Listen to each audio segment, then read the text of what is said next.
السلام عليكم.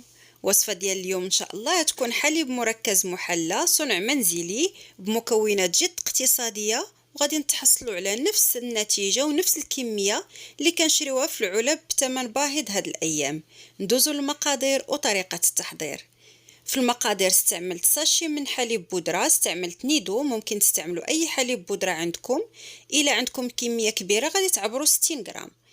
هنايا خديت الكاس باش غادي نعبر به هذيك الكميه ديال الحليب. نفس الكميه اللي خرجت ليا في الكاس ديال الحليب هي اللي غادي نعبر بها السكر. كيف ما شفتوا معايا نفس الكميه ديال الحليب هي ديال السكر. غادي نضيف جوج من الساشي ديال سكر فاني، وغادي ناخذ نفس الكاس اللي عبرت به المكونات الجافه غادي نعبر به ثلث كاس من الماء مغلي من فوق البوطه للكاس، نصبو ديريكتومون فوق من السكر والحليب بودره. غادي نبداو نخلطوا هاد المكونات جيدا مع بعضياتهم، يا اما في الخلاط الكهربائي ولا بهاد الميكسور عادي. المهم غادي نخلطوا مزيان مزيان حتى ينسجموا ليا المكونات مع بعضياتهم ويذوب ليا السكر نهائيا، ما تبقى فيه حتى شي حبه ديال السكر.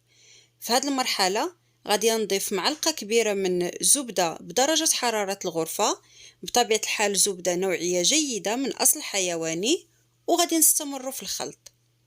في هذه المرحله هذه كيعقد لينا الخليط ديالنا ماشي بزاف، غير واحد شويه. بفعل الحراره ديال الماء وديال التحراك راه كيكون الخليط ديالنا سائل بهذا الشكل هذا.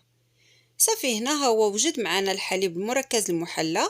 غادي نصبوه في شي قرعه اللي كتكون محكمه الاغلاق، وغادي نحتفظوا به في الثلاجه.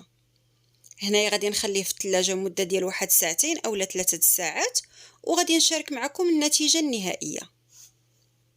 هاد المقادير اللي شاركت معكم راه كنتحصلوا بهم تقريبا على نفس الكميه ديال العلبه الجاهزه. صافي، هنا غادي نديرو في الثلاجه واحد ساعتين كيف ما قلت لكم، وغادي نشارك معكم النتيجه النهائيه. هنا من بعد ما برد ليا الخليط ديالي في الثلاجه كان بهذا الشكل هذا، كيف ما كتلاحظوا معايا نفس القوام ديال الحليب المركز المحلى الجاهز، نفس اللون، وإلا دقتوه انا متاكده غادي يجيكم نفس المذاق.